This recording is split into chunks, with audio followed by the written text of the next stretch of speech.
No Evangelho de Mateus, Jesus deu um aviso assustador sobre os tempos do fim. Vocês ouvirão falar de guerras e rumores de guerras. Nação se levantará contra nação e reino contra reino. Suas palavras nunca foram tão relevantes como são hoje. Estamos vivendo em um mundo que parece estar à beira do caos, enquanto a realidade das guerras e a ameaça iminente de conflitos ainda maiores nos envolvem. Estamos presenciando guerras, rumores de guerras, agitações civis e a fragmentação das nações em uma escala que não se via há muito tempo. Esta é uma situação de emergência e é crucial que, como cristãos, compreendamos o significado do que está acontecendo à luz da profecia bíblica. Um simples olhar nas manchetes é suficiente para perceber que a profecia de Jesus está se desenrolando diante dos nossos olhos. A guerra em curso entre a Rússia e a Ucrânia capturou a atenção do mundo. O que começou como um conflito geopolítico se transformou em algo muito maior. Recentemente, foi relatado que a Coreia do Norte está se preparando para enviar até 12.000 soldados para apoiar a Rússia no conflito da Ucrânia. A Agência de Inteligência da Coreia do Sul afirma que a Coreia do Norte está enviando tropas para apoiar a guerra da Rússia contra a Ucrânia. A agência informa que pelo menos 1.500 forças especiais norte-coreanas estão treinando no extremo oriente russo, com milhares mais a serem enviados. Este movimento traz uma terceira nação para o conflito, complicando ainda mais uma guerra que já possui repercussões globais. Esse desenvolvimento nos lembra que as alianças entre as nações podem arrastar o mundo para conflitos ainda maiores. É importante lembrar que os líderes da Coreia do Norte e da Rússia se encontraram no início deste ano, e sua reunião literalmente viralizou quando os dois exibiram os laços estreitos entre as duas nações. Esta demonstração pública de unidade foi mais do que um simples aperto de mão diplomático. Foi um sinal claro ao mundo de que as alianças estão sendo fortalecidas, especialmente em tempos de conflito. Além disso, considere as recentes tensões no Mar do Sul da China, onde o país tem intensificado seu domínio militar. O presidente chinês Xi Jinping tem instado as Forças Armadas da China a aumentarem sua prontidão para a guerra. Os exercícios militares realizados ao redor de Taiwan, somente em 2024, particularmente os grandes exercícios Joint Sword 2024 A em maio e Joint Sword 2024B em outubro, são indicações claras da prontidão da China para o conflito. Continuando, o presidente chinês Xi Jinping está intensificando seu esforço por domínio militar, exortando as Forças Armadas da China a aumentarem sua prontidão para a guerra. De acordo com uma pesquisa recente da Marist, 47% dos americanos acreditam que é provável ou muito provável que os Estados Unidos experimentem outra guerra civil em sua vida. Essa crença está dividida entre as linhas partidárias, com 53% dos republicanos e 40% dos democratas compartilhando essa visão. Além disso, as gerações mais jovens, como a geração Z e os millennials, 58%, são muito mais propensas a acreditar na possibilidade de uma guerra civil, em comparação com as gerações mais velhas.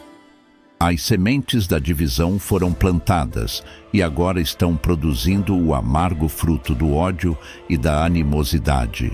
Voltando nosso olhar para Israel, vemos que a nação está lutando em várias frentes, envolvida em conflitos que parecem não ter fim.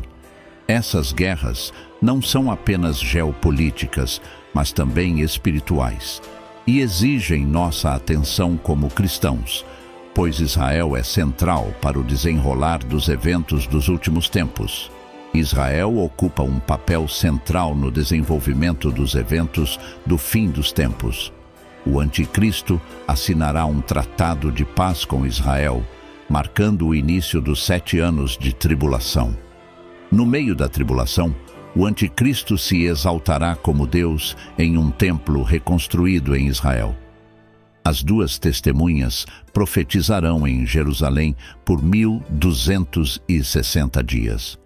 Israel enfrentará uma invasão liderada por Gog e Magog, mas Deus intervirá milagrosamente para salvar seu povo.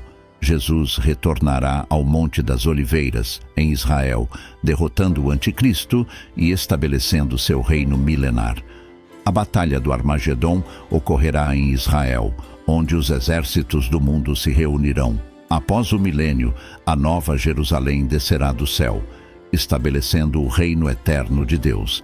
É crucial prestar atenção ao que acontece em Israel, pois esses eventos moldarão o capítulo final da história mundial.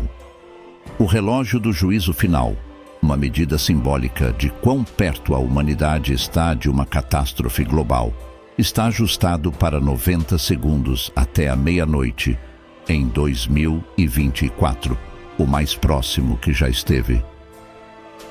Criado pelo Boletim dos Cientistas Atômicos em 1947, o relógio serve como um sistema de alerta para o mundo, nos alertando sobre as ameaças existenciais que poderiam trazer um desastre global. Inicialmente, o relógio foi ajustado para refletir a ameaça de aniquilação nuclear, mas ao longo das décadas passou a simbolizar muito mais.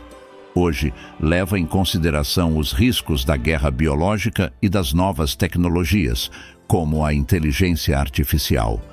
Todos os anos, um grupo de cientistas e especialistas recalibra o relógio com base no estado dos assuntos globais, e em 2024, eles nos colocaram à beira da catástrofe, com 90 segundos até a meia-noite. À medida que as tensões aumentam em todo o globo, a grande questão que surge é: haverá uma terceira guerra mundial? Embora a Bíblia não afirme explicitamente que ocorrerá uma terceira guerra mundial, ela nos dá razões para acreditar que o mundo experimentará uma grande tribulação antes do retorno de Cristo. Alguns especulam que o anticristo pode evitar uma possível terceira guerra mundial. No entanto, a Bíblia não afirma isso explicitamente. O que sabemos é que o anticristo virá como um homem de paz. Em Daniel 9:27, lemos que ele fará uma aliança com muitos por uma semana, o que pode significar um tratado de paz. É possível que o anticristo intervenha nos conflitos globais, apresentando-se como a solução para os problemas do mundo. 2 Tessalonicenses 2:9-10 nos diz que ele virá com poder, sinais e maravilhas enganosas para iludir aqueles que não amam a verdade. Poderia ele ser aquele a negociar a paz em um mundo à beira da guerra? É um cenário plausível, mas que devemos abordar com cautela. É importante considerar a evolução das armas ao discutir o potencial de uma guerra mundial. As guerras do século XX, a Primeira e a Segunda Guerra Mundial, foram travadas com armamentos relativamente primitivos em comparação com o que temos hoje. A Primeira Guerra Mundial foi marcada por combates em trincheiras, gás mostarda e metralhadoras. A Segunda Guerra Mundial viu a introdução de tanques, aviões e tecnologias mais avançadas, mas mesmo assim, o nível de destruição era nada comparado ao que é possível atualmente. O armamento da era moderna é drasticamente diferente. Hoje, temos munições guiadas com precisão, drones, guerra cibernética e armas nucleares muito mais poderosas do que aquelas usadas em Hiroshima e Nagasaki. Nos anos 50, com a invenção das armas termonucleares, essencialmente uma bomba atômica usada como mecanismo de disparo para algo ainda mais destrutivo, o poder de destruição do arsenal atual é tão grande que pessoalmente não acredito que haverá uma guerra mundial em larga escala, envolvendo armas nucleares antes da chegada do anticristo. As armas nucleares de hoje são tão poderosas que vão além da nossa imaginação.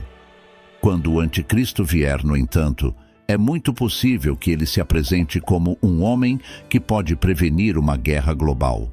Ele oferecerá paz, mas será uma paz falsa, uma trégua temporária que, em última análise, levará à destruição. Em 1 Tessalonicenses 5:3, somos advertidos: quando disserem paz e segurança, então lhes sobrevirá repentina destruição, como as dores de parto àquela que está para dar à luz, e de modo nenhum escaparão. A paz oferecida pelo anticristo será passageira, e aqueles que o seguirem se encontrarão presos no juízo vindouro. É um cenário plausível que o anticristo será um ser incomum e extremamente único. Veja a descrição bíblica de como o anticristo surgirá como um homem de paz. Às vezes me pergunto como o anticristo conseguirá unir o mundo em paz e levá-lo a aceitar apenas ele como líder. Basta olhar para o nosso mundo. Há tanta discórdia e ódio. Veja o quanto de divisão existe no mundo. Como na Terra, um único indivíduo conseguirá unir o mundo para seguir sua liderança e governar. O fato de o mundo se unir sob a liderança desse único homem revela várias coisas, uma das quais é o nível de engano e o poder impressionante da influência do anticristo. Quando na história toda a humanidade ouviu e obedeceu à regra de um só homem? Quando na história o mundo se reuniu em paz sob o governo de um homem? Quando na história o mundo viu um homem como Deus? Quando na história as pessoas deixaram de lado suas ideologias sociais e políticas para seguir um único homem? Quando na história toda a humanidade pôs de lado suas crenças religiosas para adorar um homem? Quando na história o mundo inteiro foi obrigado a carregar uma marca ou símbolo como forma de lealdade a um único líder? Quando na história houve um sistema econômico global tão rigidamente controlado que comprar e vender estavam restritos a essa aliança com um único líder, impossível sem lealdade a um único governante?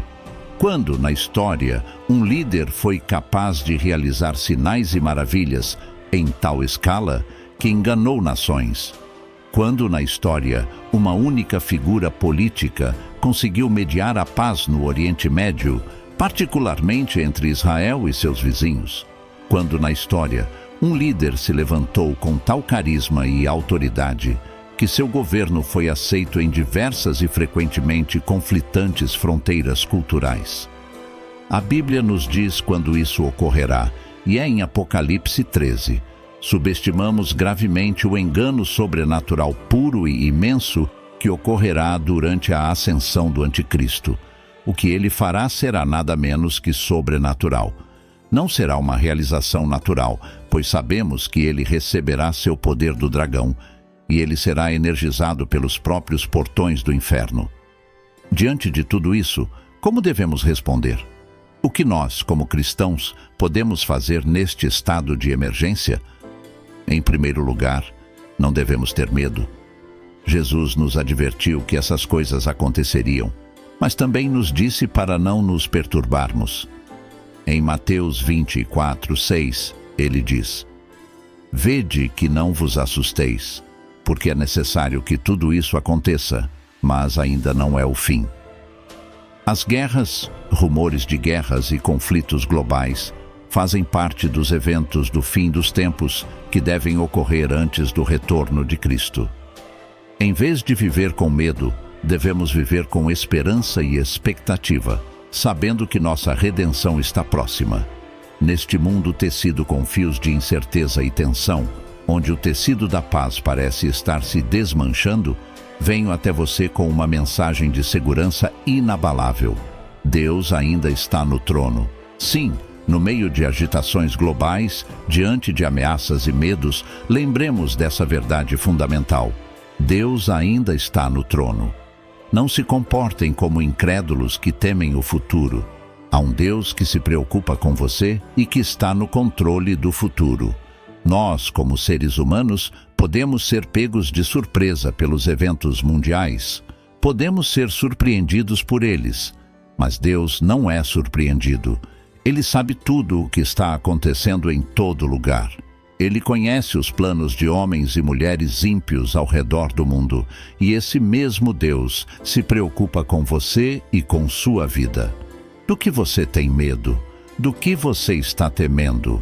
Eu ficaria mais preocupado se Jesus não tivesse nos dito especificamente que nos últimos dias haveria guerras e rumores de guerras, mas ele nos alertou. Então pergunto novamente: do que você tem medo? O Deus que conhece o futuro está ao seu lado. Não tema nestes últimos dias. Pense nisso. Quando João Batista batizou Jesus no rio e aquela voz do céu declarou: "Este é o meu filho amado, em quem me agrado", Deus estava no trono. E mesmo quando João Batista enfrentou seu trágico fim, sendo decapitado por sua fé inabalável, Deus ainda reinava soberanamente. Deus ainda está no trono. Essa verdade, meus irmãos e irmãs, é nossa âncora na tempestade. À medida que navegamos por esses tempos sobre os quais a Bíblia nos advertiu, tempos repletos de guerras, rumores de guerras, nações se levantando contra nações e reinos contra reinos, vamos nos agarrar a essa verdade. Deus ainda está no trono. Podemos estar vivendo o que parece ser o começo das dores.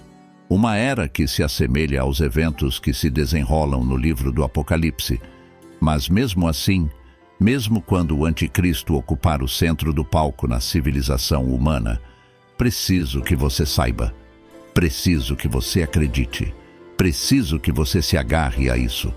Deus ainda está no trono. Na sua vida pessoal, quando o desastre acontecer, quando seu mundo parecer desmoronar, quando você se sentir sozinho, lembre-se disso. Deus ainda está no trono. Sua soberania não depende de nossas circunstâncias. Seu reinado não é determinado pelo caos deste mundo. Seu poder não é diminuído. Se você chegou até aqui, é porque algo em seu coração está sendo tocado. Os sinais dos tempos estão diante de nós, e o momento de escolher a quem seguir não pode ser adiado.